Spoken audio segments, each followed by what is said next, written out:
860 AM, 106.5 FM. Let me say good morning to the bros. What's up? Good morning, Michelle. It is certainly a Didn't even get his pleasure. name out. He just, I know, good morning. I knew where you were going. Good morning. I just wanted to. I might have been getting make ready sure to you noticed. holler at Carvey right away this morning. You never go to Carvey first. You never go to Carvey first. You never go to Carvey first. You never. So I'm gonna have to switch it up. Yeah, because he just knew it was all about him. Good morning. Good morning. Absolutely. Pardon me? He'd be an ingrate. I wasn't even going there. Of course it was going there. I was not. Of course. I somebody go ahead. I'm listening. No. You said somebody. So no. Go ahead. No, I just. I was about to be an ingrate, not listening to your speech. I am just elated to be able to work with such professionals such as yourself. I was just saying, in my efforts to correct my bad behavior, I had your chair in place this morning. My favorite God, chair. You don't use the same chairs everybody else uses. We have to move those chairs to get your personal favorite chair in. So I make sure that happened. Doors were open. I didn't have an umbrella inside, or I would have came out and walked you to the door with that umbrella. But certainly, just happy to be here with you this morning. How does your wife put up with this nonsense? It's not easy. I can tell you that it's not. I'm sure. And let's be clear. I use a different chair from everybody else because these chairs the new ones are better. But you slide off these chairs. Oh, forward. If you got too much in your trunk, you slide off the chair. I didn't know what the reasoning was. My behind is too big for these chairs. Too much junk in the trunk. That's right. Okay, I get it. So these chairs are not equipped for sisters with hips. You slide off the chairs, man. So the chair that I'm on is a nice sturdy chair. Carvey knows how to let the back so that you can I don't like that. You don't like no, because I still like the good morning, Alex. I still like the back being in place. I understand. I mean, the chairs weren't made for sisters. I wasn't trying to take you down this story of I'm just letting you know, since you wanted to be the one to get out here. Hey, Shelby, good morning. You wanted to get out here talking about she has a special chair. Absolutely. Keith doesn't use that chair. No one else uses that. Actually, one other person does use that chair. Who? Quabadan. Yeah, Qua. I can see he likes it on that side, though. So it's constantly moving. It's moving pieces. It's a sturdy chair. I just like it. It's a nice, solid chair. It's red, has character. I like the chair. It has character. It has character. Okay. Carvey, did you get a shot of the chair? No need. Please don't. No. Please, she don't want them to see the junk in the trunk. Everybody that know me already know. Good morning, Carvey. How are you this morning, my brother? The one who I should have been talking to first. You said you good this morning? You're well? Carvey's like, well, Michelle, just make sure. It's just sad what you got to go through to walk in the door. If I were to do something like that, oh my God, you would say, what's wrong with you? Oh, you're acting funny. Why? That's what Carvey always says. No, but I'm saying if I were to duplicate. Because your personality is not Carvey's. Oh, okay. I'm going to try it one more and just see if I can get away with that. Let's not do this anymore either. Let's find something else that will work for the two of us. Oh, this doesn't work? No. Your fake voice. Jackie, fake voice. Oh, it's fake. This is my voice. It's fake. Jackie seems to love our interaction in the morning. She says, that's because she don't have to be bothered with you. I'm taking some of her heat. Jackie gonna need to send me some flowers on Valentine's Day because I'm taking some of her drama. No, it's truly a pleasure. You a mess, Debo. Every morning it is a blessing to see your lovely face. Here we go. Monday through Thursday. Oh my God, dude, this is like working with Keith. Yeah. It's too much. You have, as I said yesterday, the glow. You come in with that glow, and the first thing she says when she hits the door is, first thing she says when she hits the door is, "Good morning, bros," and it's like so refreshing to hear that. First thing in the morning. You know what? We look forward to it. Oh, Okay, and I look forward to the foolishness. I do. And your comments go great with the rain this morning because I feel like I'm drowning in it. It's just so perfect. So perfect. Nothing else. Folks, no, that's it. Folks have already hit me up like, look, Michelle, it's a swimming pool on 20th and Capitol. Um, I didn't see it start yet because that's normally right outside our door. Not unless it's one down because this is what 21st. That is 20th. So it hasn't happened yet, but that's because the grates over here don't stay cleaned out. And then we got like a swimming pool and somebody got to go. And I had to give props to the police one day because the police came and stood in their regular shoes in all of that water and took something and raked those grates and got them cleared out so the water could dissipate. And I was impressed. I was like, really? Because your feet about to be wet. I don't know where you are in the process on your shift, but your feet is soaking wet. But he stood in all that water. I never forgot that. I thought that was actually pretty cool because y'all would have been in trouble. Messing with me. But Jackie is the missus calling. Well, while he answers the phone all loud, hello. Like, what do you do, Carvey? Hello, all loud, like he at the house. Like anyway, so while he's doing that, I'm going to just tell folks that, is your call over? Is it over? Hello. Is it over? I'm going to just tell people that conversation this morning is going to be a little bit interesting. Some people, I don't know. We'll see. We'll see how some of it lands. But I have to start. And there are some local things that I want to get to this morning for sure. Concerning education and PS. There was a article done in the Journal Sentinel on yesterday, in which they kind of had some quotes in there from some school board members talking about what they didn't know, the shock, the awe, the surprise of finding out that the state was meeting. I think by that time, maybe weekly, with the finance folks over at MPS to try to get these outstanding reports done and submitted. And it was just, I read the article and I just got frustrated as I read the article because the whole I didn't know train just does not work for me, particularly when there were, uh, you know, reports provided from Baker Tilly, which is an auditing firm that said, hey, y'all got red flags. And for, school board members to come back and say, well, they told us they were working on them. They told us it was going to be okay. But you got an auditing company saying, no, y'all got like some irregular accounting practices. This is not what's done, da, da, da, da, da. And, it was just that, well, they're taking care of it. And I just had no idea. Like all of that just did not land well for me. So I'm going to talk a little bit about that this morning, talk about this whole situation going on with the new build over at Carmen High School. Well, Carmen, the folks that own Carmen Schools, wanting to build this new facility, but still leased from MPS, the financial implications. How is it that we continue to see growth on the south side of Milwaukee in relationship to educational facilities? On the north side, we know that Howard Fuller is doing his thing down near King Drive. But what does it look like in terms of Milwaukee Public Schools and growth? Are we continuously losing students to charter choice schools? What kind of dollars come with those price tags when kids leave our system? Some of whom come back because these other schools don't have the same requirements and obligations that a public school has by way of, you have to educate everybody. Children with disabilities, learning, impediments or impediments. You don't get to pick and kind of choose who you'll take. So got to talk about that. But before I can do that, there is a race that I am watching this morning out of New York. There are a couple of contests that are happening, congressional seats.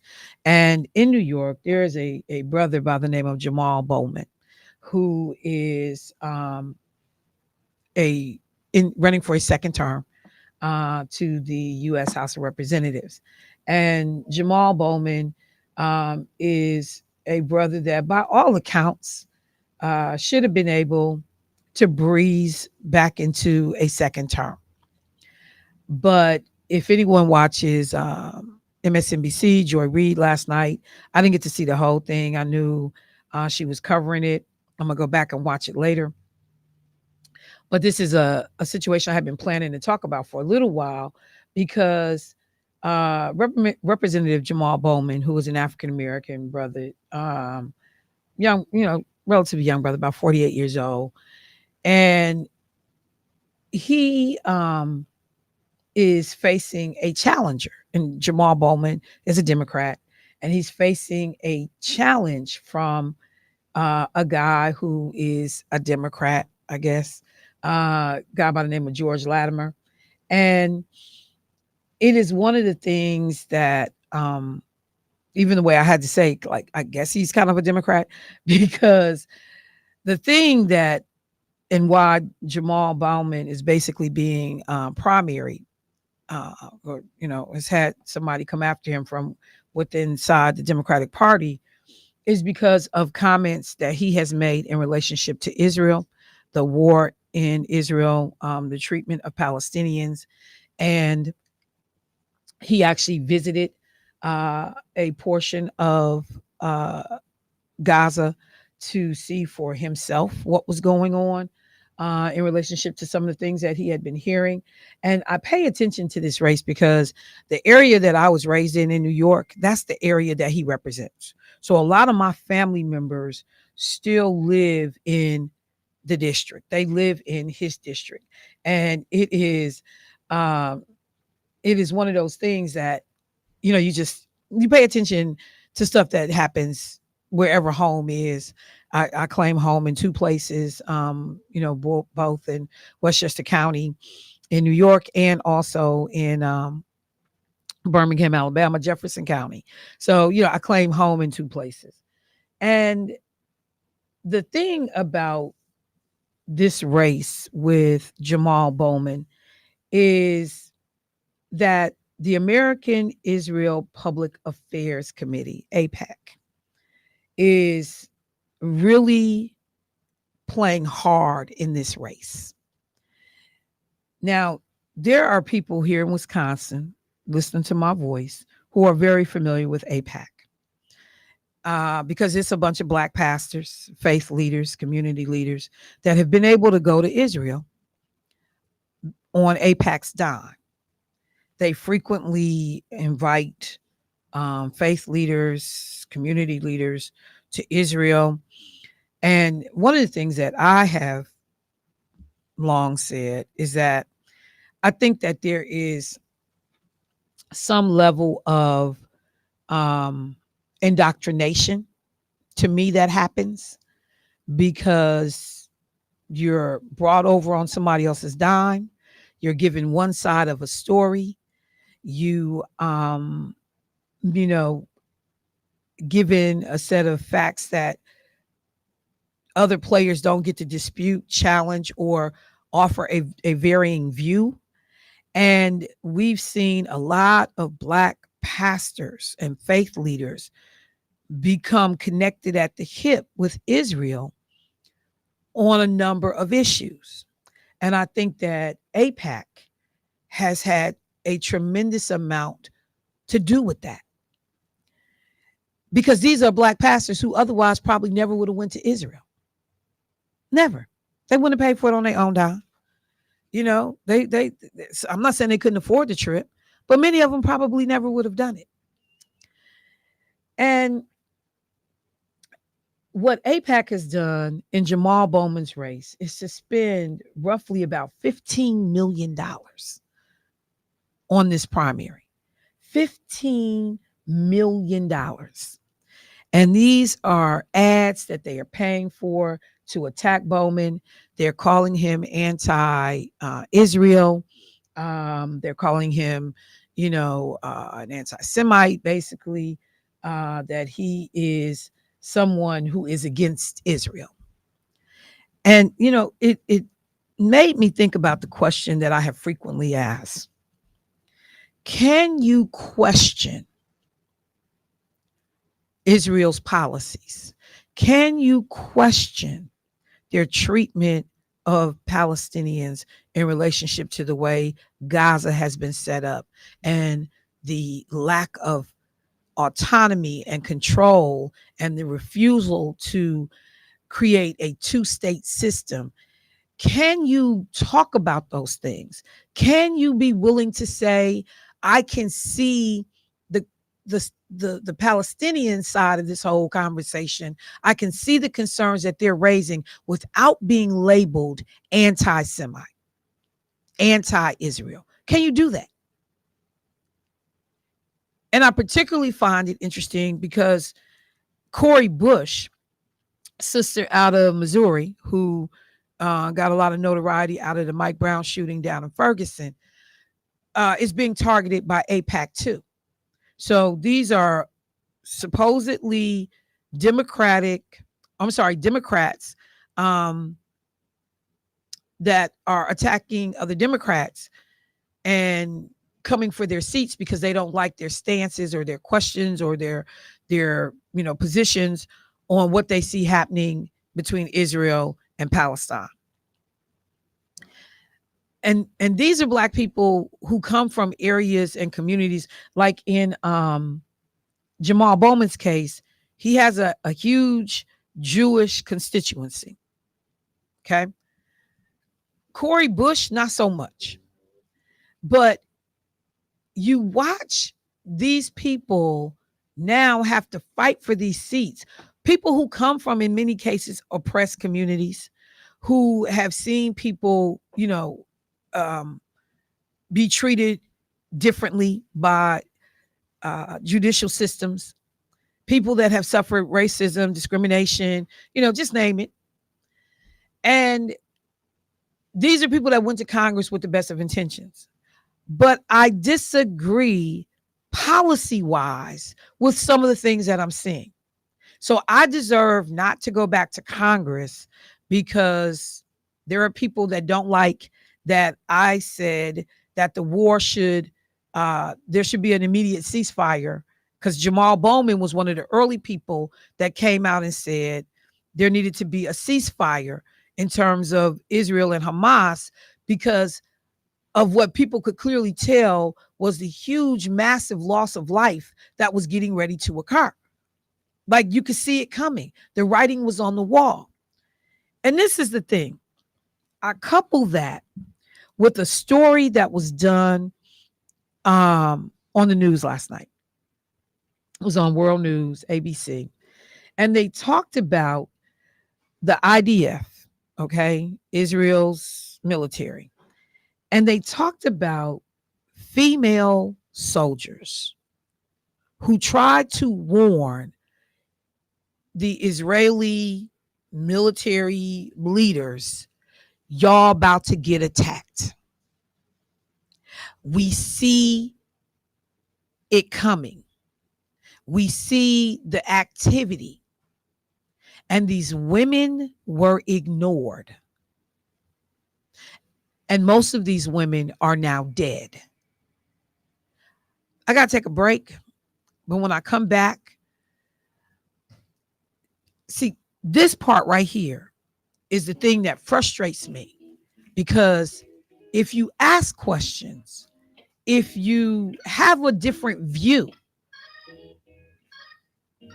you're ignored, you're marginalized, disenfranchised.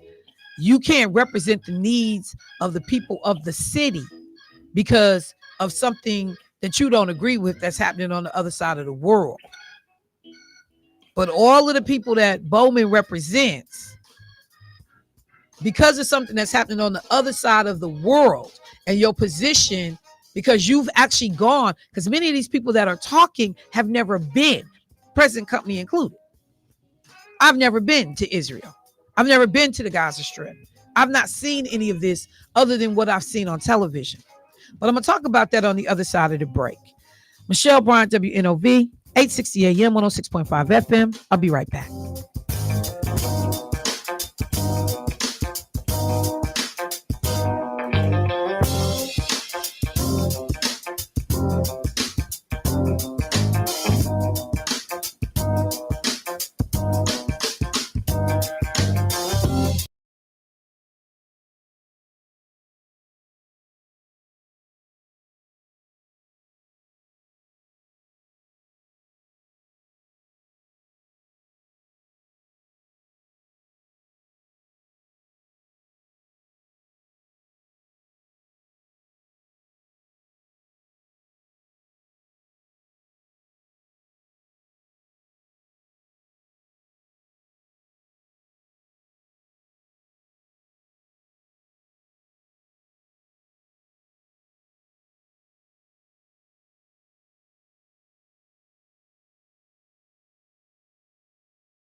Inez de la Cuatara has the story of the unit tasked with monitoring everything. The members say they weren't listened to and believe if they had been, everything could have been different.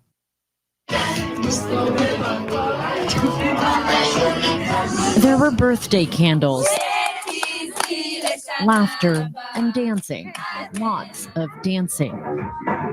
A sisterhood built around service, with some of these young women fresh out of high school completing their mandatory military service. אתן מכינות אוכל ביחד, אתן ישנות ביחד, אתן מתקלחות ביחד, אתן קמות ביחד, אתן עולות למשמרת ביחד, מדברות במשמרת, צוחקות במשמרת, שעות במשמרת. But for this Israeli observation unit, life on base was also challenging. Stationed at the Nahal Oz base, less than half a mile from Gaza, they were known as the eyes of the military, constantly monitoring hundreds of surveillance cameras overlooking the border, always watching, always on high alert. הרגישו שמשהו חריג עומד לקרות. On October 6th, the young women shared dinner to mark the holiday of Simchat Torah, one of the most joyous festivals in Judaism. Just a few hours later, hundreds of Hamas militants breached the border. Nahal Oz is first in the line of fire, but were warnings from these observation soldiers ignored? This is the untold story of Unit 414. כל מה שראינו תמיד התרענו, גם אנחנו מחויבות לעשות את זה. כל דבר חריג שאת רואה, את מעבירה את זה במחשב, וזה עובר הלאה. לאן הלאה אין לי מושג, כביכול למודיעין, אבל אני לא מקבלת על זה תשובה בחזרה מה עשו עם זה. Ronnie Lipschitz was part of Unit 414, but happened to be away at a training on October 7th. She says she risks serious consequences in speaking with us. כנראה יכולה להיות תגובה מצה"ל, נגיד לך את האמת, זה מעניין אותי לא. הם הפקירו את חברות שלי, אין לי סיבה להקשיב להם, אז אם הם היו פה, הם היו בטוח מדברות. Her unit knew its task was of the utmost importance to monitor the cameras overlooking the Gaza border at all times and report any unusual activity. She tells us it is almost always women who are assigned surveillance positions. זה תפקיד שאת צריכה המון קשב. לבנים אין את זה, בנים לא יכולים לשבת 4 שעות ולהתרכז במשהו Ronnie says what they saw was a flurry of alarming activity. In the months leading up to October 7th, the young observers were reporting events nearly every day. סיור קו זה, יש לך, אומרים לך 10 טנדרים, שזה 300 מטר מהגדר על ציר. עוברים לך 10 טנדרים, שזה חריג. עוצרים לך בכל עמדה של החמאס. זה 1, 2, זה האימונים שהיינו רואים לעומק, מתאמנים, כאילו, כנראה מחבלים, מתאמנים, את רואה, כמו ממש פעילות של צבא, מתגלגלים, לומדים איך לראות. Every Friday, it was like in the routine. Ronnie's account lines up with what Ori Asaf says he heard from his girlfriend, Sergeant Osher Barzilay, a communications officer who was killed inside the Nahal Oz command center. He shows us text messages Osher sent him just 2 weeks before October 7th. Osher writing, "All the violent disturbances and incendiary balloons are in our sector. Ori, everything is here. 3 violent disturbances, people armed with weapons and explosives. The fence is destroyed." He says Osher couldn't tell him everything since much of the information was classified, but she repeatedly told him she saw Hamas burying explosives near the border. The warning signs were there, says Ronnie, but those at the top didn't take them seriously. כן, התעלמו מאיתנו, לגמרי זלזלו בנו, אף אחד לא באמת התייחס למה שאמרנו, לדעתי בעיקר בגלל שאין לי דרגות על הכתפיים, בגלל שאני סתם חיילת פשוטה בת 20 ולא עשיתי כלום ושום דבר. The responsibility of a government is to protect the people, and clearly that responsibility wasn't met. And we'll have a lot of questions, a lot of investigations, but I have now one responsibility. And the responsibility is to defeat Hamas. According to the New York Times, Israeli intelligence obtained a Hamas document laying out the blueprint for a major attack more than a year before October 7th. The Times says the report was dismissed as aspirational by Israeli officials.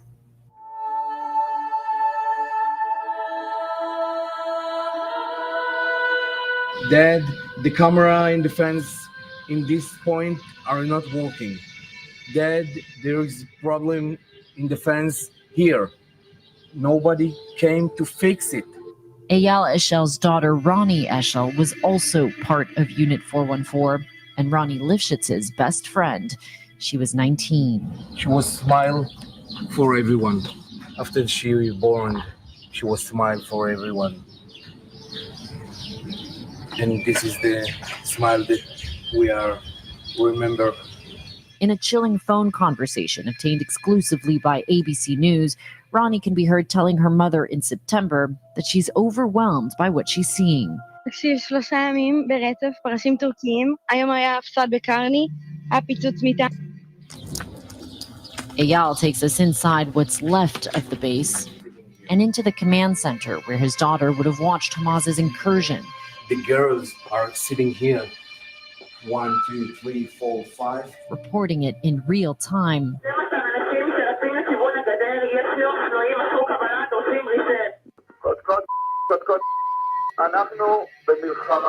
Until their cameras were neutralized. Video circulating on social media shows some of the off-duty observation soldiers huddling in their pajamas, terrified as explosions are heard in the distance. Allahu Akbar! When over 100 Hamas fighters attacked the base, they set the command center on fire. Many of the young observation soldiers trapped inside. They burned them. They didn't find the dog tags. They didn't find bodies. What did they find? Pieces. You can understand what I'm saying. Pieces. There were only a few combat soldiers stationed at the base that day who tried to fend off the attackers. Observation soldiers are told their cameras are their weapons, so they are always unarmed, even when stationed so close to Gaza. You never had a gun on you when you were at the base? No, never. Did you feel unsafe? Yes. לא הכינו יותר מדי, בחיים לא אמרו לי לאן ללכת שיש חדירת מחבלים לבסיס. Eyal says it's not just that the girls' warnings were ignored, they were also abandoned, left to fend for themselves on October 7th for 6 hours. When they called for help that day, he says this was the answer. Good luck, Nachalos. Take care. We don't have enough soldiers to come here and rescue. So, take care. Take care. Oh,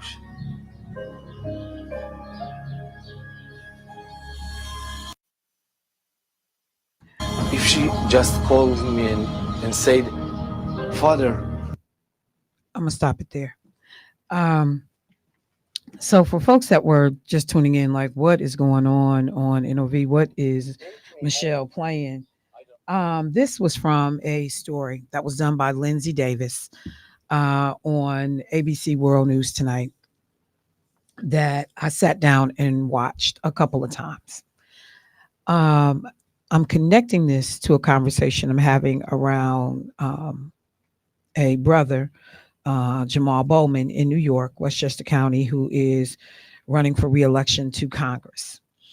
And in watching this piece, you know, the frustration that I had, number one, we know that U.S. intelligence had told Israel a year ahead of time that there is a major attack being planned. And Israeli officials laughed it off and called it aspirational. Hamas is not sophisticated enough, does not have the wherewithal, the ability to pull off what you're talking about. And so they were blown off. Then you entrust something like observing your borders. And the border is just a fence, y'all. It's a fence. And you put 18, 19, 20-year-old, primarily women, at the fence to monitor all activity that's intended to help keep your area safe, your country safe, your community safe, whatever. These are girls, young women just out of high school, serving in the military. The closest to a point when an invasion would happen in Israel, and these young women are on the front line, and they are soldiers who are not given guns. They are soldiers who are not given guns. But if the fence is breached, the place that they are working from, the camp that they are based in, is one of the first that would be attacked just by virtue of location. Okay? The things that you could not understand when you could hear the young woman talking.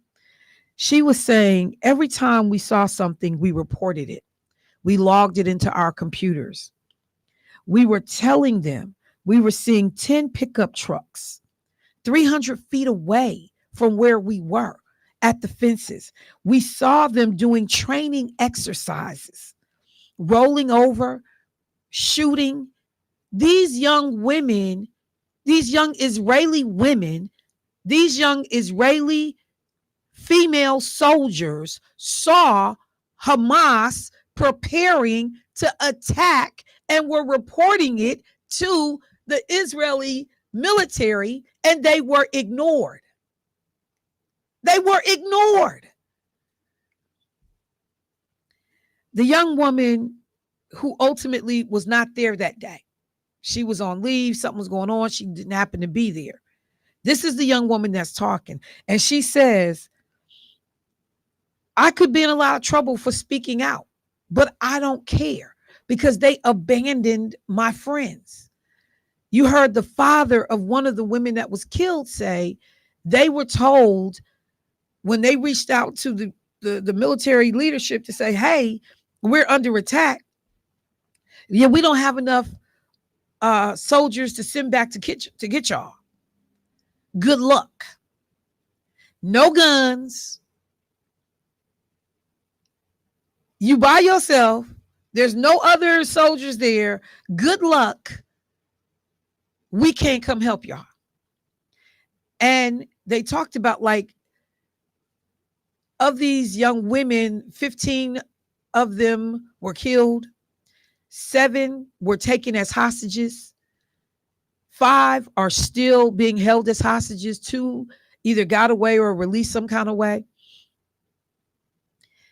And all I kept thinking about is, so what if I criticize Israel for that?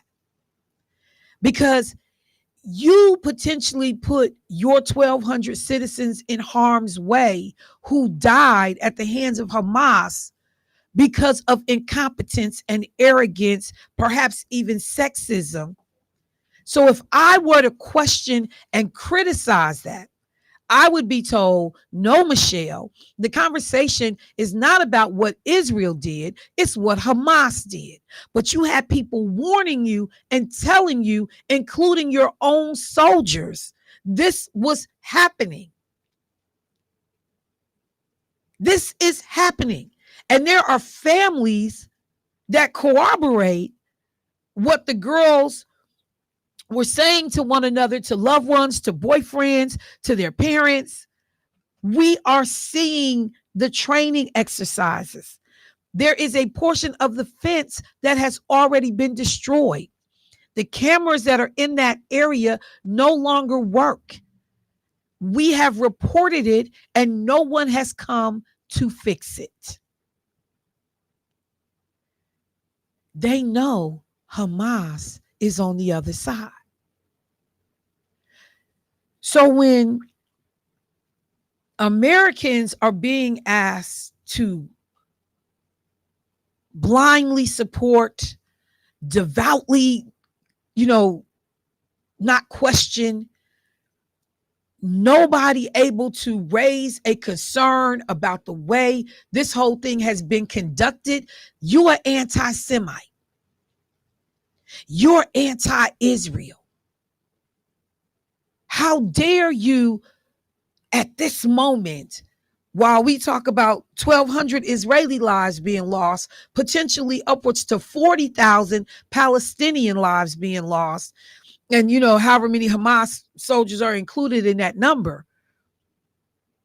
But you can't ask these questions. You can't say policy-wise, we are expending these amount of dollars and resources. We are, getting engaged. Some of our equipment or dollars are being used in this war. And then you got Benjamin Netanyahu trying to talk slick to the American president like we work for you. Not like we are ally and we've been bankrolling y'all and y'all are a part of our budget. Because Israel is a part of America's budget.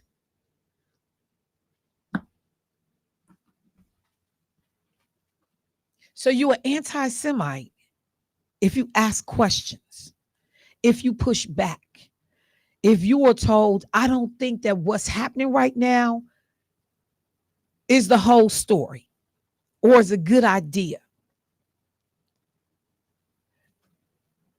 It is unbelievable to me that you can have your own soldiers who you've chosen to have unarmed on the front line, all female unit for the most part, most of them 18, 19, 20 years old.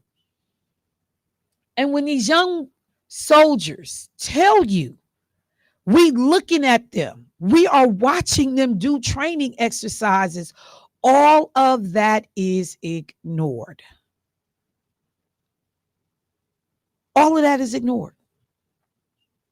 So when people go, it's Hamas, it's Hamas, it's Hamas, it's Hamas to one extent. But if you got people warning you and trying to tell you, and if somebody breaks in my house and I keep leaving the door open, at some point, does anybody look at me and be like, Michelle, why are you not locking your door? You know where you are. You know what's happening with the spike in crime right now. You keep calling the police to come help you, but you're doing nothing to help yourself. That's my moment of frustration in watching this piece on ABC last night. Because this is coming out of the mouth of Israeli soldiers, not rhetoric from Palestinian supporters, Palestinians themselves. This is coming out of the mouth of Israeli female soldiers. We told them. We were watching them. We was watching the trucks come in. We were watching them bury explosives. We was watching the ground exercises. We told them. They did nothing. And then they get attacked. And now the whole world got to feel bad because you got attacked when you were being warned and you took no preemptive measures. And there are people in the U.S. losing their careers, presidents of universities who are trying to figure out how to deal with this whole thing. Caller, I'll be right there. Trying to figure out how to deal with this whole thing. People ill prepared to talk about world affairs on this scale. And losing everything they worked for because people pissed off, because people here in America, many of whom are people of color, are asking questions and telling people, I know that it's more than one side to a story. And you have to be willing to hear both sides of the story. But people want you to have unconditional, no questions asked, support of what we see in Israel right now. And so Jamal Bowman has been turned into the boogeyman because of some of the statements that he's made. Now, I don't know everything that Jamal Bowman has said, and I'm not going to pretend that I do.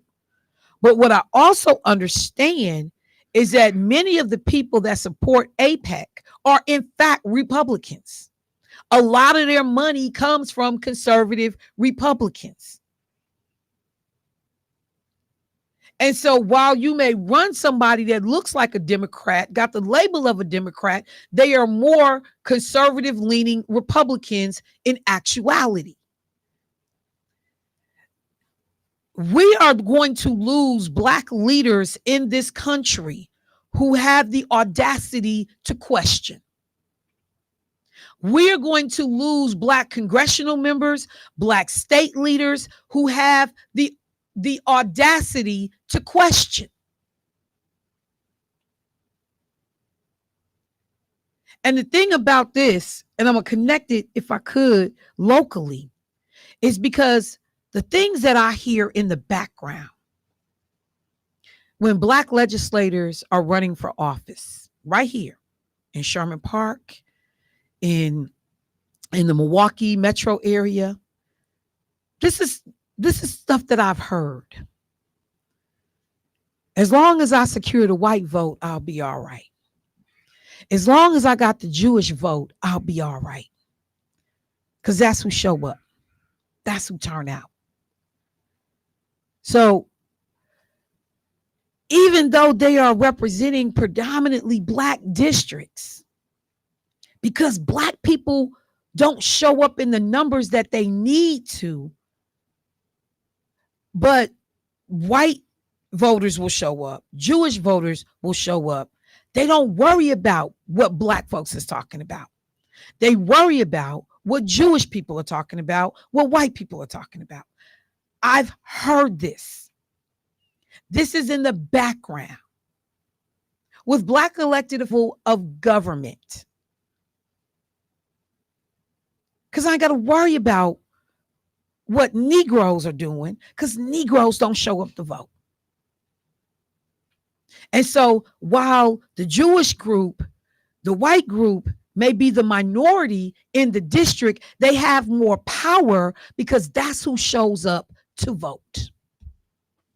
So if I got 12 people that live in a district and 7 of whom are Black and 5 are comprised of Jewish people or white people, and of the Black people, only 1 of 7 shows up to vote, but all 5 white and Jewish people show up, even though the district is predominantly Black, 7, only 1 showed up to vote. Who has more power in the district? Who's making decisions for the district? And I'm telling y'all something that y'all never hear, but I know it's said in private circles all the time. There are people who represent you who say, I just got to make sure I lock down the white vote. I just got to make sure I lock down the Jewish vote. Because Negroes ain't going to show up. Not in the numbers to make a real difference. So when we look around and try to figure out why you got people that's running these seats that may not necessarily be responsive to your needs, you didn't show up. You didn't show up. So a minority voice becomes a majority voice because the majority stays home.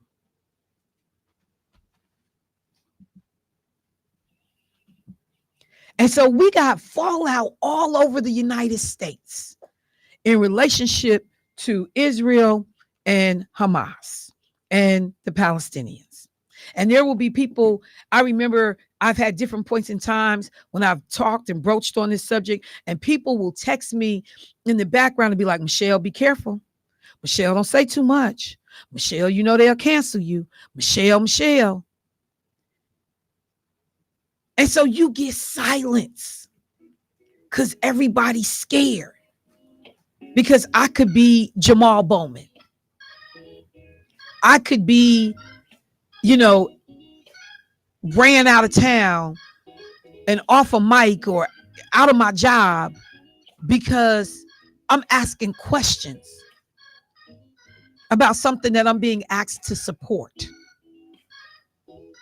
I got to take a break. Michelle Bryan, WNOV, 860 AM, 106.5 FM. I'll be right back.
A congressional race, and I made a mistake. I misspoke when I said that Bowman was running for his second term. He's running for his third, actually, because he was first elected back in 2020. Yep. So this will be for the upcoming year. That's why I kept getting thrown off. But the one thing I will just say, I listened to some of the comments and read some of the statements that Bowman, and this brother's a former middle school principal, and he talked about the race being a contest between big money donors and average voters. He defended his position on Israel and calls for a ceasefire in the current conflict while condemning Hamas for their October 7th attack, because he has said that they were 100% out of order. It was wrong. I guess I'm just asking the question, as the whole world jumps up and down to Israel's aid and defense, at what point does anybody get to step back and say, Israel, how did you miss all of this? How did your own soldiers tell you 300 feet away from them what was happening and nobody did anything? And now, tens of thousands of people are dead on both sides of this issue. You have destroyed an entire, community in terms of buildings and hospitals and schools. It's all gone. It's all rubble now. It's all gone. What do you do with that? So that's the uncomfortable part. That's the thing that, I have been most frustrated watching. That people who have worked hard to get where they are in life, and because somebody doesn't like that you asked a question or you spoke up or you disagreed with their position, you lose everything. I think about the sister at Harvard. You lose everything you've worked for. There are nations who've not gotten any of this right. There are presidents who've handled this poorly. But there's an expectation that everyday lay people are going to know what to do and what to say. A lot of people believe Jamal Bowman is going to lose today. That even within the Democratic Party, there is a fissure. And, they got what they labeled the uber progressives and then the centrists. And the conversation centers on who's going to emerge and survive in this race. Jamal Bowman, supported by AOC, Bernie Sanders. Hillary Clinton comes out and endorses his opponent, Vladimir, who's 70 years old. That's who Hillary Clinton endorsed. It's a mess. Sad part is it's not over, because we're going to watch it play out in Cori Bush's race. And we're going to watch particularly Black elected officials who don't have the financial resources to fight a APAC, a financial machine. We're going to watch people, caller, I'll be right there. We're going to watch people say nothing, not even when legitimately you're well within your rights to ask questions. Let me go to the phone line. Hey, caller, what's happening? Hello? Hello? Yes, good morning. Hey, good morning. Michelle? Yes, I'm here. Yeah, I was listening to you talk about this Israeli thing, and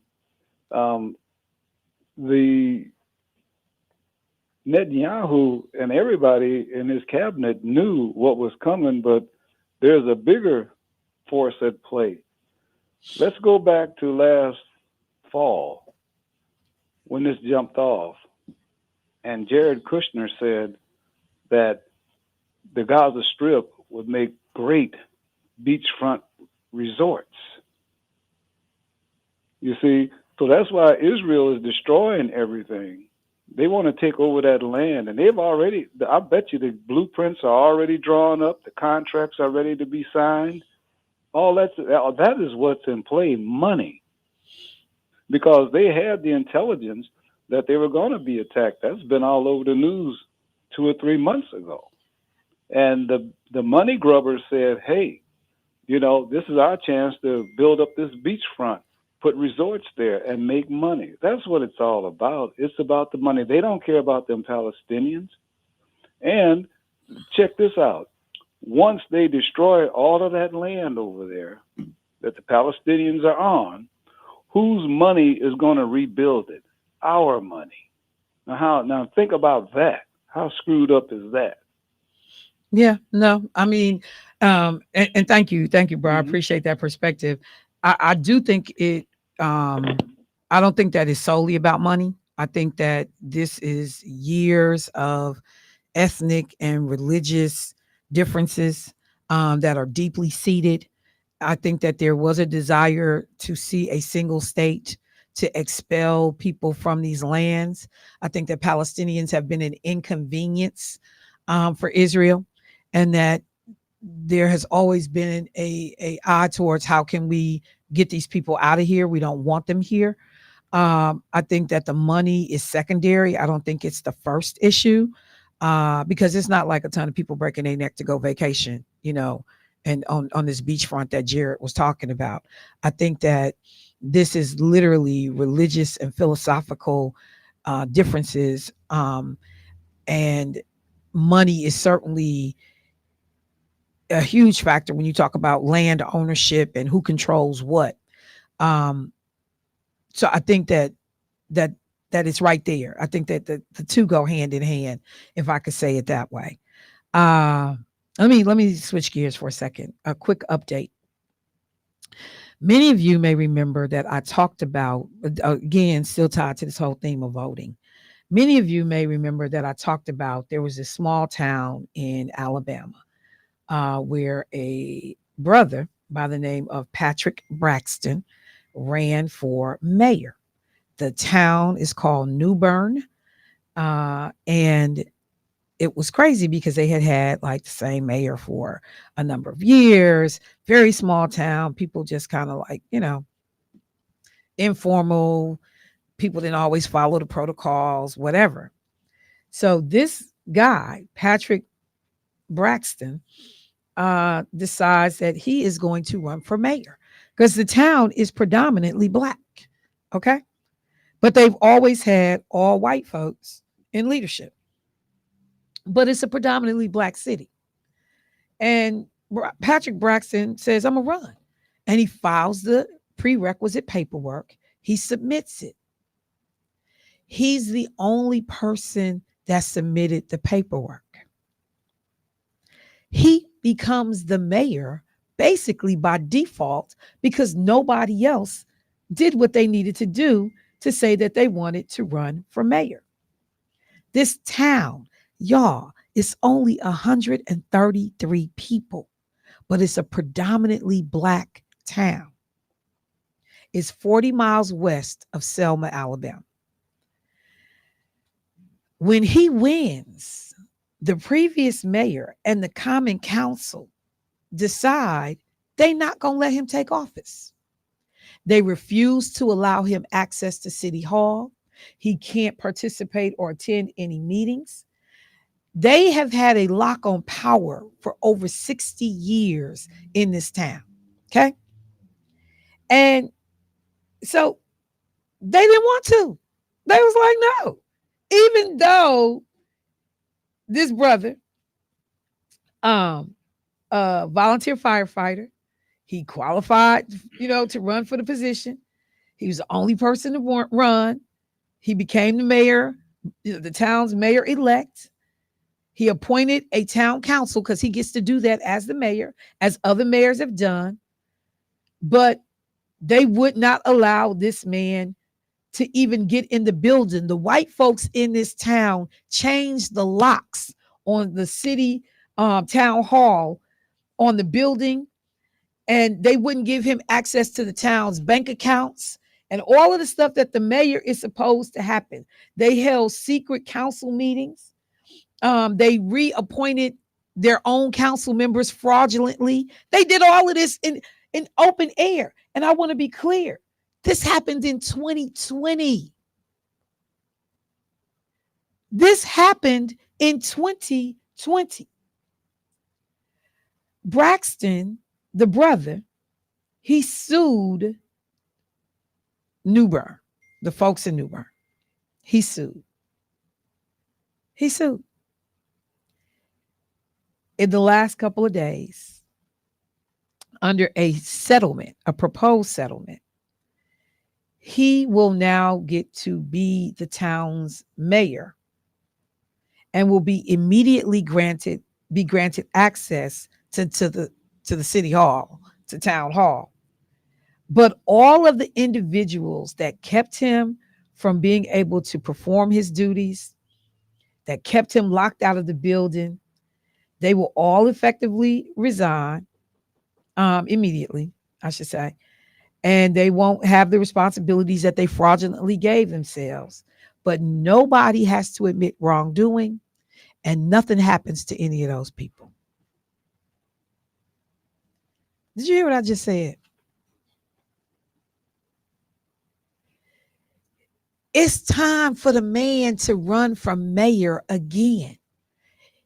His full 4-year term just about has been used up by these people who refuse to allow him to take office. In this little town of 133 people, predominantly Black folks, white people in the town refused to give up control, change the locks. And now, after 4 years fighting this in court with the NAACP Legal Defense Fund, for folks who still wonder about the relevance of the NAACP, they represented him. They represented Mayor Braxton and the people he appointed to be on the Common Council. They represented him. He got a settlement proposed because the court still got signed off on it. But for 4 years, these people illegally kept this brother out of power, kept his Common Council members from serving, did all this harm, made financial transactions on behalf of the city fraudulently, paid bills, controlled bank accounts. All of it was fraudulent, and nobody's going to jail. Nobody is going to be charged. Nobody will admit any wrongdoing. Nothing. Zero. Somebody said sounds like an episode of The Heat of the Night. I mean, in 2024, most of us would be like, is this possible? Is this even possible? But the man used the process, because there are many of us who we don't want to hear about the process. We don't want to talk about voting. We don't want to talk about civic engagement. We don't want to talk about a seat at the table because they gonna do what they gonna do. But what I have found is that when we engage in the process, at least you have some redress about impacting what happens. But it took 4 years. How this was drug out, because this is a no-brainer. This shouldn't have taken 4 years to get resolution. The man's term is over in 6 months. About to be 5. His term is over. These people illegally spent money and city, coffers and made decisions illegally. And not one single person is going to jail. Not one single person had to admit that they did something. Just admit you was wrong. Admit y'all was out of order. It feels like that moment when you realize that on Thursday, there will be on the stage a man running for president who has 34 felony count convictions, who is going through a pre-sentencing phase where they're trying to decide what his sentence is going to be for the convictions, who has cases pending in other cities and municipalities. Like it's that level of bewilderment that I find myself going through when you think about, like, seriously, only certain people can be afforded this level of ignorance. Because we all do it. What if? What if it was Barack? What if it was Michelle? What if it was a Black person? What if it was even a Latino? What if it was even a white woman? What if? Hillary Clinton by most accounts, most people agree, probably the most qualified person to ever run for president of the United States. She gets beat by the biggest buffoon idiot to ever run for president of the United States, and he wins handily. What if? What if? What if? What if? What if? What if? What if? What if? When we don't vote, when we give our power away, when we sit on the sidelines, when we don't bother to understand who even represents us, people making decisions for us every day, we won't even show up. In some cases, that's all you got to do is just show up. Go vote. We won't do it. I got every excuse under the sun. But those people, those caller, I'll be right there. Those common council members, those state elected officials, those county officials, all these people making decisions for us that impact my taxes, the quality of education for my child, how my roads are treated, my garbage pickup.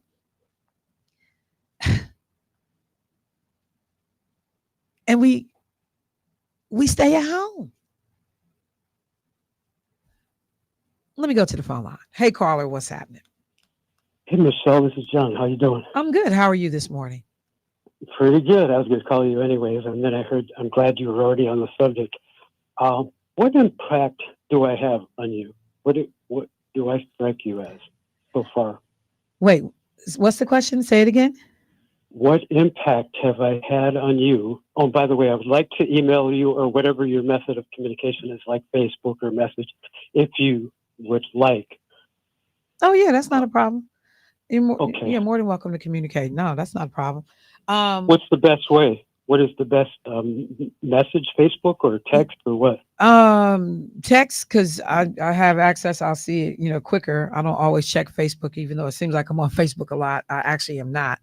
But my messages pop up when they come through. So either one is fine. And if you don't have my cell phone number, I'm happy to give it to you because everybody has it.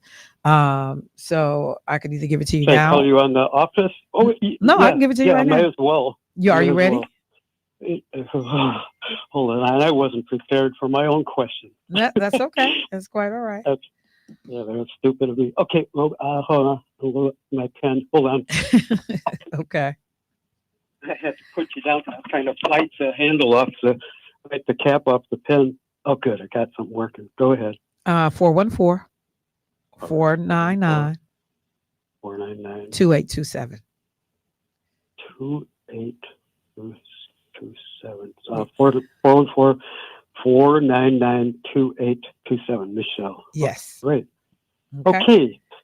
So I was wondering. First, I was going to say something about because I had to run to my radio because I can't have them in the same phone. So it sounded like Christopher was saying something about that Caucasoid. Was he talking about me? Because I came right at the end of the sentence. So you must be listening to a different broadcast because I haven't taken a caller this morning. One. Yesterday. Oh, yesterday. Yesterday. Yeah, when you and me were done, and then I ran to the phone. Okay. So he started right off with Caucasoid. He usually calls me that Caucasoid guy. Oh, Caucasoid. Okay. Yeah. So, I got to be honest. I don't remember all of his comments, but But what is the what are you trying to get to? Okay. Yeah, I was originally going to say I don't trust final call, although like you said once that you should be familiar with Thomas. So I always say things that if I don't have an answer, at least have a question. Okay. At least have a subject to look up. If I don't, like this morning, I don't know. I looked up while you were calling. I'm glad I didn't start ranting and raving because I always mark it to socialism. Israel is a socialist society. Bureaucratic. So I see Israeli women all over on videos carrying weapons all over Israel, Israeli soldiers. So I never knew they even had gun control. I read that this morning, just after you're talking. I didn't know. I thought they were required to carry guns. So I don't know. This whole thing sounds really weird to me. but I saw article after article just, while you're talking. I couldn't read them all. But it sounds bizarre to me. And if that's a failure, if I was an Israeli, I would say, boy, that is really horrible. The way you described it, and that I've seen several articles that echo what you're saying.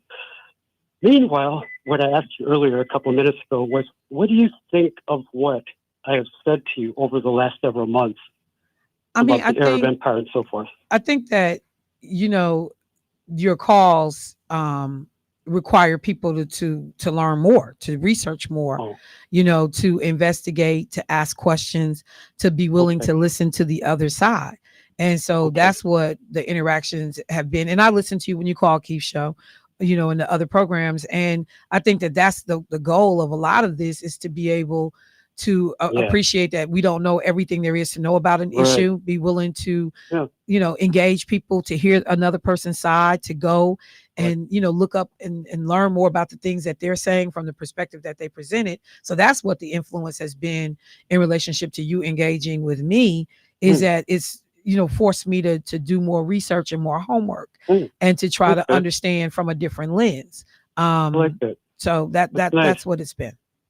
That's nice. I like that. That's really reasonable. And by the way, I wanted to say something real quick about your other thing. I told you about your politics thing. That was an excellent thing.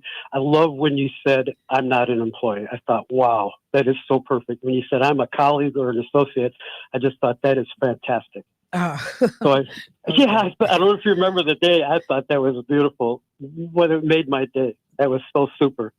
Well, thank you. I appreciate it. I just wanted to give you moral support on that. Okay. So anyways, so I appreciate what you just said a minute ago. So when I hear, things like AIPAC, I looked up one day, I said, what if Michelle and these other guys are correct? Because I know I've been introduced to AIPAC, and it was the only source out there. They're the ones who introduced me to these other alternative ways of thinking. I hate the word anti-Semitic, by the way. I think it's a ridiculous word. It comes from white people who hate Jews because of race. So it is not relevant today. It's a 100-year-old word. So I hate it when Jews use the word anti-Semitic. It should just be racism against Jews, something like that. And I hate this new term, anti-Jew racism. That's just, oh God, it's such an ugly word. But at any rate, and I don't think that your criticism of Israel's policy is anti-Semitic. You're actually pretty mild about it. I think you're reasonable. But I think I looked up, so I wouldn't sound like a fool, I looked up, who funds the Middle East North African programs? First of all, I don't think it should be called Middle East North African. They should be called North African Middle East. Right there, MENA. Why are they called Middle East North African instead of North African Middle East? Remember, I was talking with genetics, and I said, okay, we come from North Africa. We don't come from the Middle East, although we went through, those of us who are called the out of Africa people. So why would we be called Middle East and North Africa instead of North Africa and the Middle East?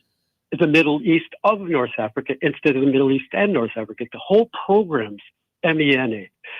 That is Arab-centric, and it puts Africa under the foot of Arabism. And this is where I'm trying to fit Israel into that perspective, Africa-centric instead of Middle East-centric.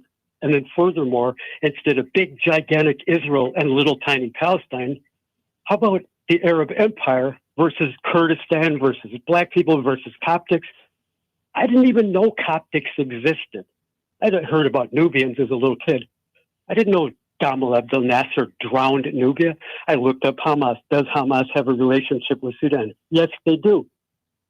So, okay, I sound like I'm ranting.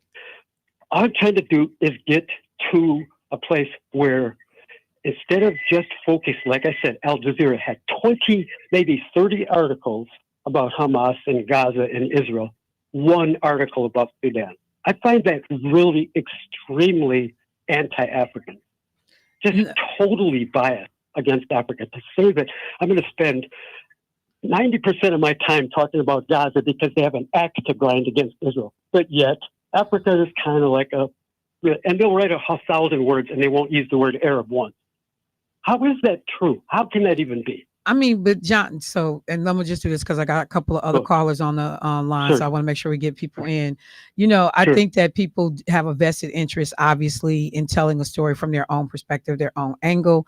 Right. Even as a person, African American, I'm sensitive about the way I talk about issues, because I understand stereotypes, I understand, perceptions. And so I think inherently people will, not always present the most balanced view sometimes when they're trying to talk about stories or issues and what we choose to cover. I am gonna Right. go ahead so I can get to the next caller. I certainly want to keep this particular conversation going. You raise valid Thanks. concerns and Thank you. points. And we're gonna have to do a deeper dive, but let me get to the next caller. But I certainly Thank you. appreciate it. Thank you, John. Thank you, Michelle. All right, no Have problem. fun. Thank Bye-bye. you. Thanks. All right. Got another caller. Hey, caller, what's happening?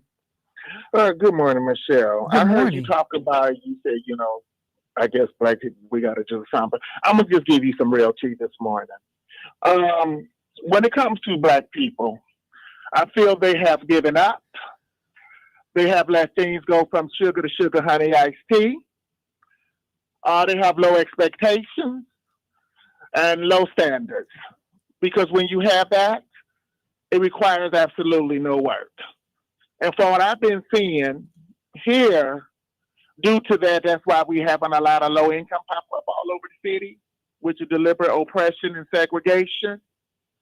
And that's the reason why we have these things going on. So I just wanted to put it out there because when you lower your expectations and you lower your standards, it requires absolutely no work. And when other people start looking at you, and again, I don't care what white people think, they will continue to throw you crumbs.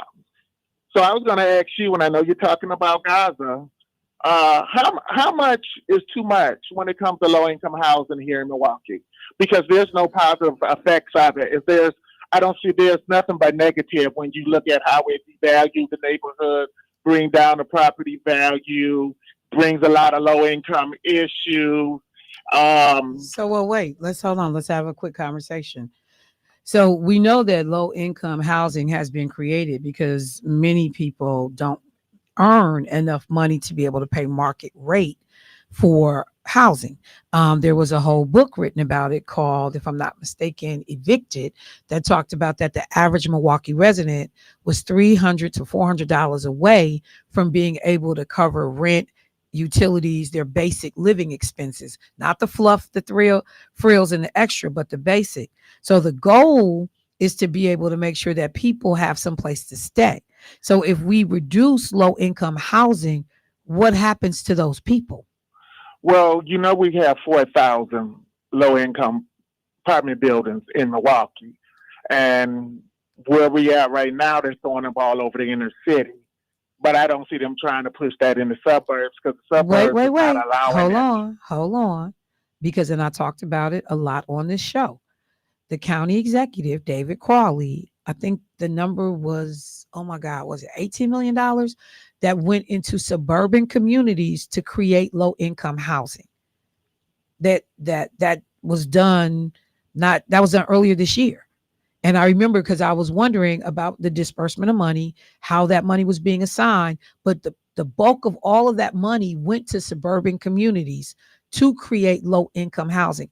I remember his quote was, "We're going to spread the love around. We want to see people that are in certain income brackets be able to live anywhere they want to live, not have to just be concentrated in the city of Milwaukee, but across the other 19 municipalities in the county." So I just want to put that out there.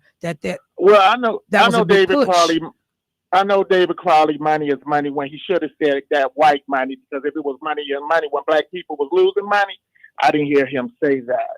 But when it comes to Green Bay and Long Island, which is nothing but EBT, you got the Edison Middle School being one. You got the what is that? MLK and Locust. Like out of everything, we're gonna throw up another low income.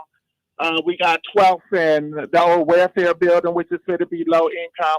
There's already 2 low incomes over there, and from what I see, it's enabling black people. Because if you get a bunch of people together who's only paying 62 cents a month for rent, it's not helping them to do anything. But 'Cause if where do you get 'em want in them to go, Al? If you got people who, like, we got some people in low income housing who are on fixed income. So they either receive a disability check, SSI, or they are on Social Security. Okay. We got seniors on fixed incomes.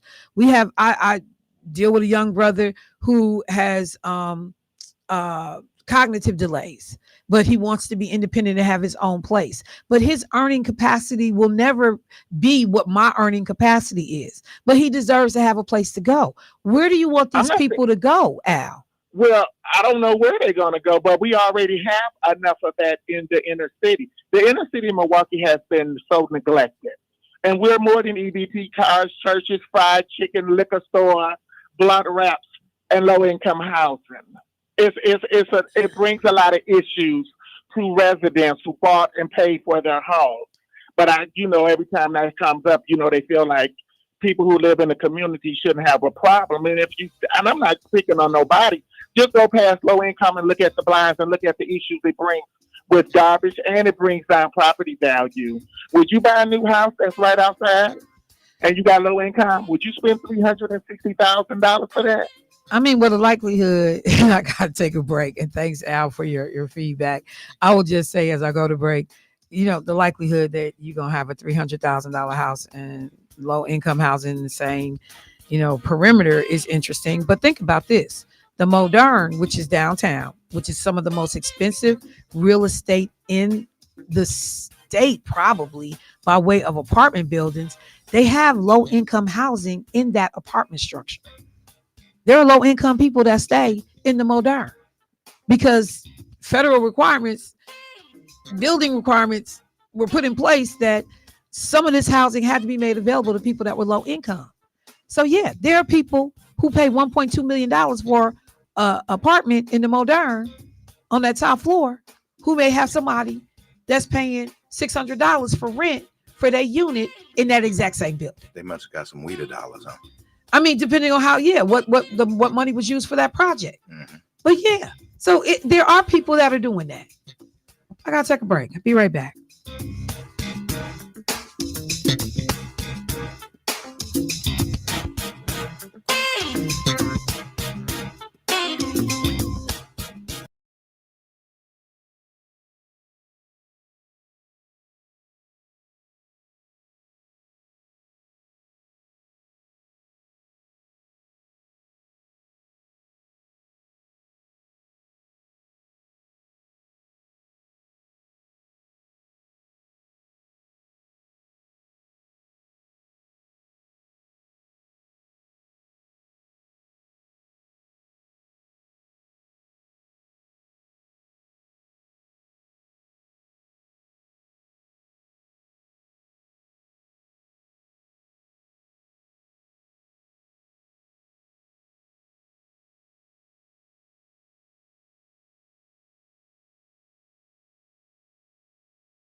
All right, folks, welcome back to the show. Somebody just hit me up and they said, Michelle, I know all about the Modern building.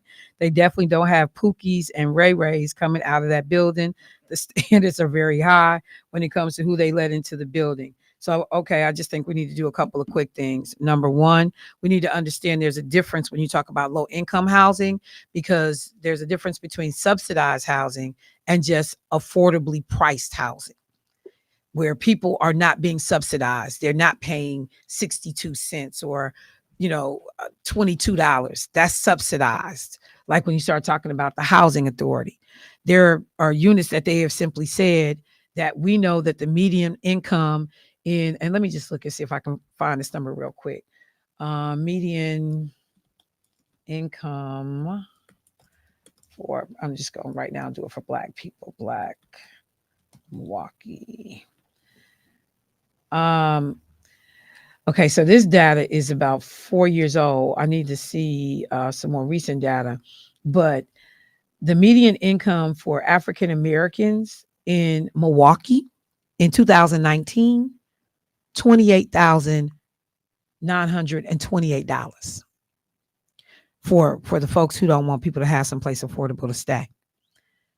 $28,928 was the median income for Black people in the city of Milwaukee, where unemployment for Black folks had been high, home ownership was low. And somebody said that was before COVID, right?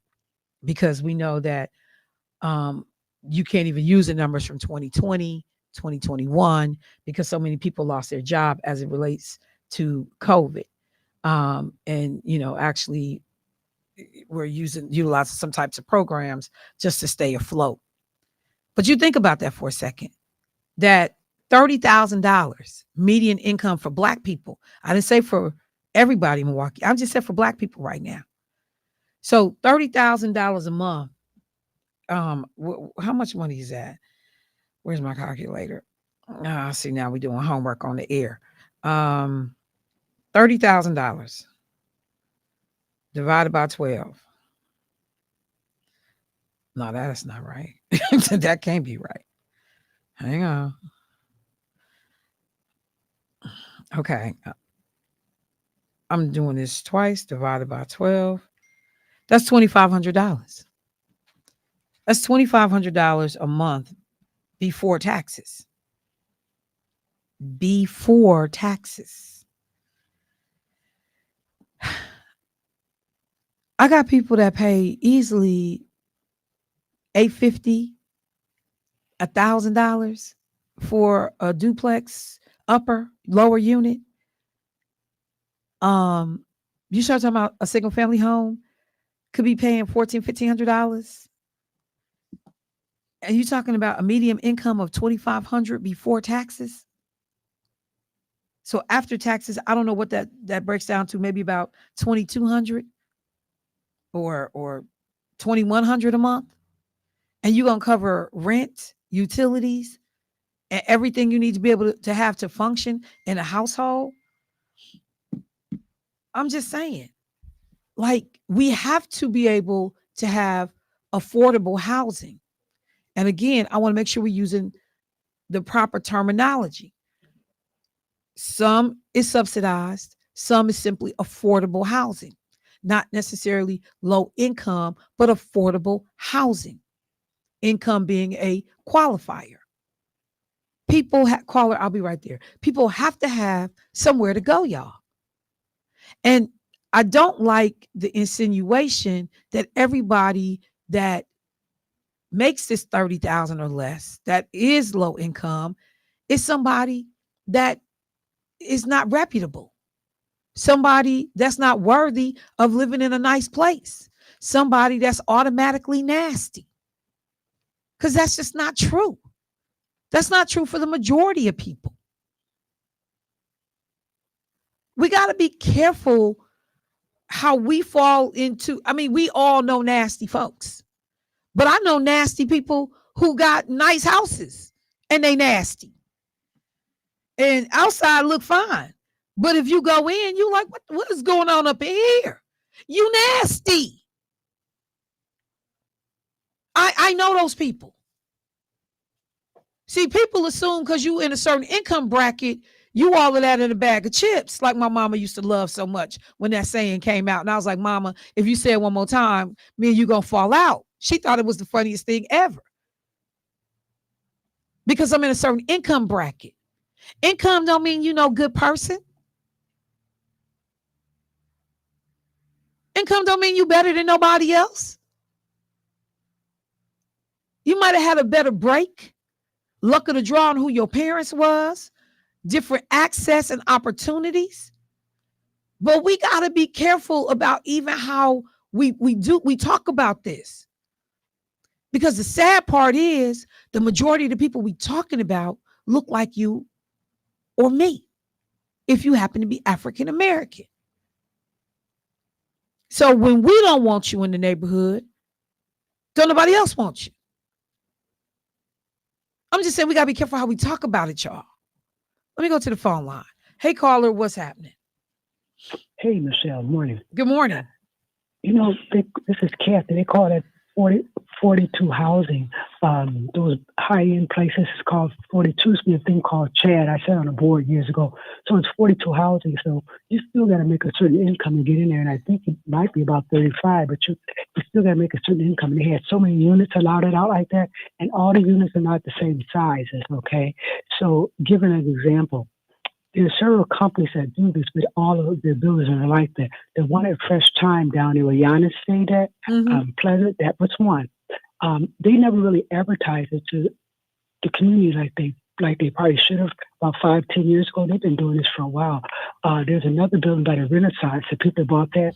They're going to apply for 42 housing. When I mentioned that at the meetings, I live over there, they said, well, we're looking into it. You know, they didn't really want to say much about it. And people asked about it, but they didn't want to go into it with it because they didn't want to let people know they're going to have all to get some of that federal funding to build these buildings. Like you said, it's not low income, it's moderate, but you may pay $800, even $1,000 for a unit still. But your heat and everything's included, and your parking may be included. But parking is $100 some for those buildings.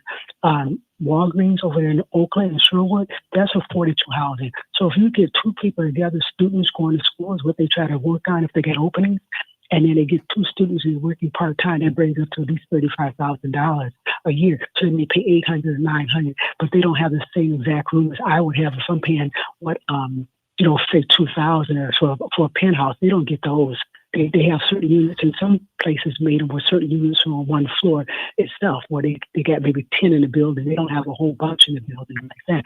But people need to bring somebody on the radio to talk about 42 housing, because they reluctantly tried to talk about it one time when I brought it up one time. They don't really want to talk about it. They think a lot is going to fluctuate over there.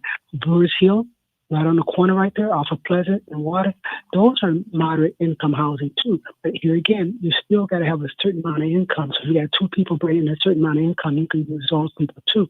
But I don't want people to get it twisted. They can just run over there. You can't run over there with a $700 or $800 disability check, okay? You have to do more than that. So there's quite a few in nice areas, but you can apply and get on a waiting list. I like to see more of us over there. And you're right, we do need affordable housing for people. The minimum wage has not went up in years, okay? But people are not paying minimum wage anymore. But you almost had to get about $20,000, $20 an hour just to really make it out here. You pay your heat and utilities, but otherwise, all you're doing is barely paying your rent. And I think the federal government should change that, where they take money, they count your total income. They ought to count your take-home pay. I pay my health insurance out of there. I may pay into like a 401k or pay other bills out of that. You don't have any money, but they go by your gross income, which is really not fair. You want people to get cable. But if you qualify for low income and stuff, you get cable for almost free, $10, $20 a month. You get food credit the whole summer per kid, like $120 some a month. I'm not sure the exact numbers. So you do get other subsidies to help out. We have plenty of food and open food pantry places, right? But the other thing too is that people, like Al was saying, people do, like I said, based on what family lifestyle is coming from, the challenges and stuff like that. I'm encouraging young people who still listen to the station, 90% of them don't, you need to go back to school, get a trade, and work your way up, because things are not going to get any better. The prices are steady going up. Okay, Building by Me, this is your Boys and Girls Club on Franklin and Brady. They put that building there to start with. $1,600 a month. But when I talk to people, because I'm a busybody, I live down the road there. A lot of my roommates, even from college, their roommates or a boyfriend and girlfriend, they're roommates. The people are living together. They're combining the resource. But here again, I bet those people make at least 60 to 80 to 100,000 or better. They come out of Minnesota, Chicago, Appleton. Don't trust me. I know a lot of people, and I visited with people. They invited me over. Hey, we have a cookout. So when you talk to people, to get a better lifestyle, some people have to go back to school, or we have to subsidize them, okay? That being said, like I said, the Missouri bill is not having nobody with a bunch of noise down there and partying all night and stuff. It's not going to happen. All right. Got it, Kathy. I appreciate the call. Sure. And yeah, so a lot of people are familiar, many people are familiar with what's called Section 42 housing. And I actually pulled up a site connected to Team Management who talked about that it's not government subsidized rental like Section 8. It is the rent that a Section 42 resident will pay is not based on a percentage of annual income. The rent for Section 42 is capped at a fixed amount, which includes utilities that are the resident's responsibility. However, all applicants must be income and program eligible, to the point that Kathy made, that you still have to meet some basic income requirements. Let me get you this last caller. This next caller. Hey, caller, what's happening? Hey, Michelle. Hey. How you doing? I'm good. How you doing this morning? I'm jubilant. Jubilant. My man. I called yesterday and talked to somebody about this same conversation. And they told me that you don't supposed to pay no more than 30% of your income for housing. And like a bunch of these, but it depends. I think it depends on which program, like what type of housing you're going for. Not the subsidizing. It's just low income. The low income housing is just 30% of your income. But like Al was saying about all these buildings going up, they all over the state of Wisconsin. I fished a lot of places and I see these places. That's why I bring up what is the? Oh my God, I hate when I get like this, but it's called Okachi. Mm-hmm. They got a low income building right on the lake of Okachi. It is nice. I think it's like 4 to 7 units in there that the feds make them low income people.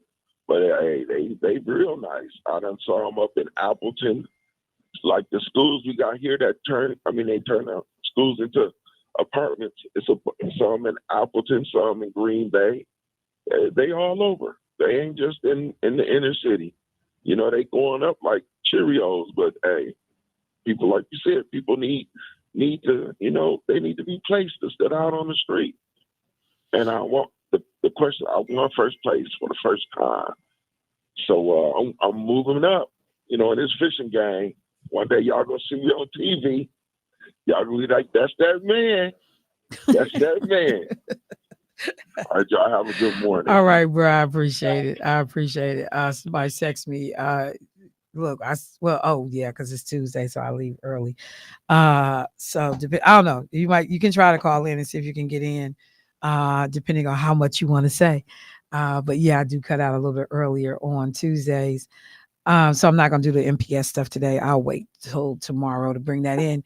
I guess the biggest point is that I was trying to make this morning. Number one, we have to be engaged. We have to participate. We cannot get so frustrated. Al talked about people having given up, just kind of walked away, whether in frustration. Let me see if I can get this caller, T-Ball. Hey, caller, what's happening? Hello. Yes. Good morning. Good morning. You pretty on point with the low income and the housing deal. Most of those buildings, when they put them up and they bring them to the publics, to get the public opinion, public approval to build those houses in these different districts. 20% of those usually have to be for not low income, but affordable income.